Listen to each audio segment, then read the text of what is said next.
What about that rebellious girl? Has she begged for mercy yet? My father's questions echoed like thunder in the large villa. The butler, Alfred Donald, replied in a trembling voice, "Sir, Miss Xavier hasn't come out yet." In between my father's fingers was a cigar, and he paused in his action momentarily. "I've spoiled her. That's why she's so unruly. How dare she lock Rosie in the car? We should let her suffer a bit." Alfred could not bear it and said, "But it's over 104 degrees outside. So hot in the car. Won't Miss Xavier?" "Ha, hot? I want her to feel the heat. Let's see if she'll treat Rosie like that again. Only when she feels the heat in the car will she stop doing things like that." My father's voice was indifferent, as if he had entirely forgotten that I had been locked in the trunk for 7 days. Alfred tried to say something more, but my father interrupted impatiently. "Enough. Do you think no one's been secretly sending her food? She's fine. She won't die." Hearing that, I could not help but laugh, but no one could hear me. It was because I was already dead. I died 4 days ago. Since then, my soul had been following my father. "Mr. Xavier, don't be mad anymore. Let Blake out. It's so hot outside. She must be suffering," Rosie Sutherland said from upstairs as she emerged from what used to be my room in a pure white nightgown. My father's expression softened instantly, exuding a tenderness I had never seen before. Rosie came downstairs and sat next to him, looking innocent and elegant. "Ignore her.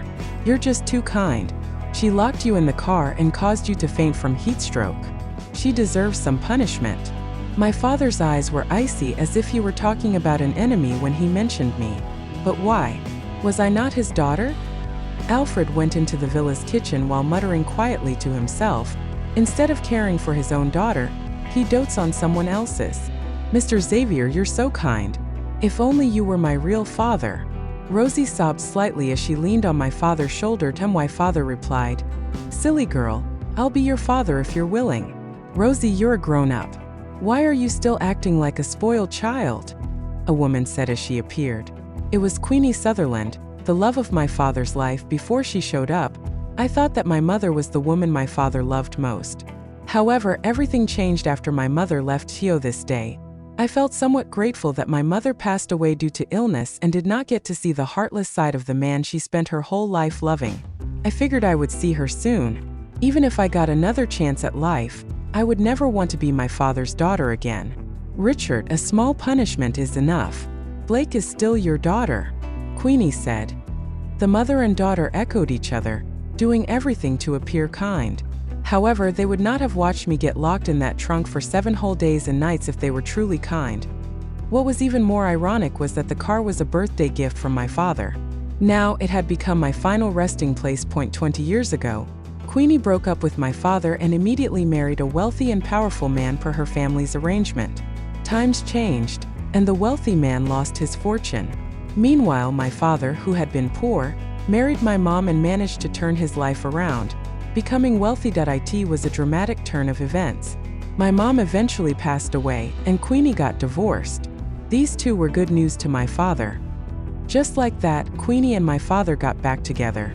She and her daughter moved in and stole everything that was mine. My clothes, my room, and eventually my father. 7 days ago, Rosie came home happily, saying she had gotten her driver's license and could now drive. My father said he would buy her a car, but she hesitated for a moment and shyly said, "I think the pink car in the garage is pretty nice." I replied coldly, "That car is a gift from Dad to me. If you want one, ask your dad to buy it. Don't you have your own dad? That pink car was a birthday gift from my father when I got my license, and I rarely drove it." I thought Dad understood, but what he said next shattered my hopes. "It's just a car. If Rosie likes it, give it to her. Blake Xavier, you have so many cars. Why fight with Rosie over this one? Just let her have it." Hearing that, I suddenly realized that my father was not the loving father he once was. I did not want to let Rosie have the car, so I threw away the car keys. Furious, my father had someone change the locks and gave the car to her. However, Rosie somehow managed to lock herself inside and could not get out when she tried to park the car. I had no idea how it happened.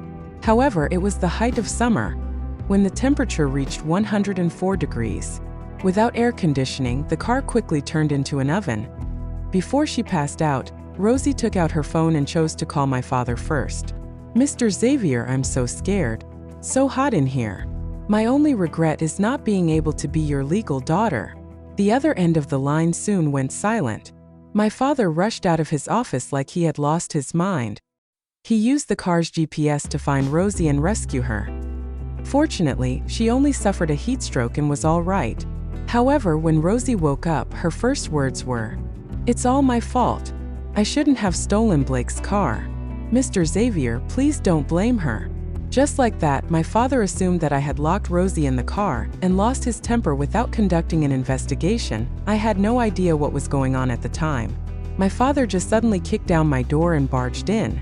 After slapping me twice and leaving me in a daze, he dragged me to the garage. "It seems that I've spoiled you.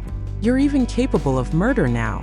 He shoved me to the ground, pressing my face against the floor as I looked confused. If Rosie had stayed in there a bit longer, her life would have been in danger. "You're a grown-up. How can you do something this foolish?" He called over 2 strong bodyguards who tied me up. Ignoring my desperate crying and shouting, he locked me in the trunk. "Reflect on yourself. You can come out when you kneel and apologize." I desperately screamed for help from inside the trunk, but that only annoyed my father. Stuff her mouth with something and lock her up for a few days to wear down her attitude. The temperature in the trunk was at least 104 degrees, and I could not take it after just an hour. Now 7 days had passed. It had been 4 days since I took my last breath. With this temperature, my corpse had probably started to decay. That was exactly what happened. Fluids from my decomposing corpse seeped through the trunk's gaps and slowly dripped onto the ground. The driver noticed a strange smell when passing through the garage, but he said nothing when everyone in the villa was asleep at night. Alfred entered the garage. An awful stench hit him before he got close to the car. The closer he got to the car, the stronger the smell. The unknown liquid on the ground had started to breed maggots. He had a bad feeling that I stood in front of him saying, "Hurry back. Don't look. It's awfully disgusting. Really, you'll lose your appetite for life after seeing it." Alfred was a kind man who had begged for mercy for me before. However, his influence was insignificant, and he could not risk his decent-paying job to help much. Perhaps my advice worked. He took several steps back and left without a glance. The next morning, my father was in a great mood. After breakfast, he took a beautifully wrapped gift box from the cabinet and placed it in front of Rosie when she was not paying attention. "Rosie, happy birthday. Open your gift." Rosie's face lit up with surprise. "Thank you, Mr. Xavier." She eagerly opened it, revealing a key fob inside. It was for a car model that was even more expensive and better than mine. My father said, "Blake's car is too old. Besides, how can you drive a second-hand car? I picked this car especially for you. Hurry and see if you like it." Rosie took the keys and nodded continuously. "I like this gift very much." Alfred stepped forward, though he seemed hesitant.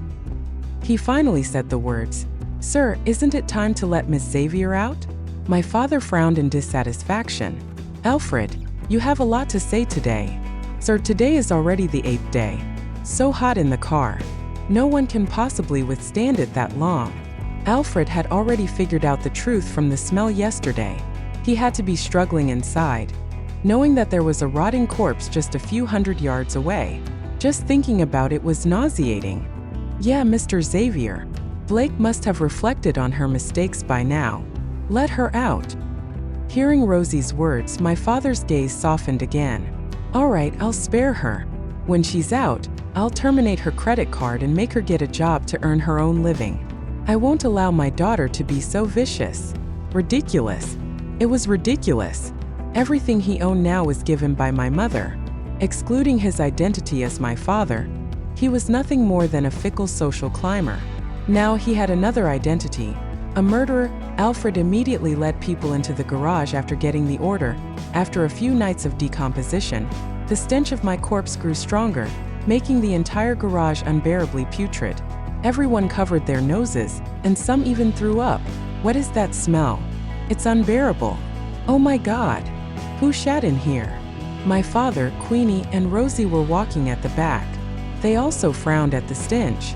However, seeing the household helpers lose their composure in front of my father triggered his dignity. What's with all this commotion? Look at yourselves. It must be the smell coming off Blake. She didn't bathe for 7 or 8 days in such hot weather, and she's been relieving herself in the trunk too. Of course it'll stink. Get someone to dispose of this car for me. The sight of it annoys me. Hurry and open the trunk to get her out.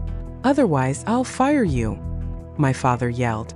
The household helpers could only hold back their revulsion as they stepped forward to open the trunk and the dimly lit underground garage. A horrifying corpse lay in the trunk of the dreamy berry pink car.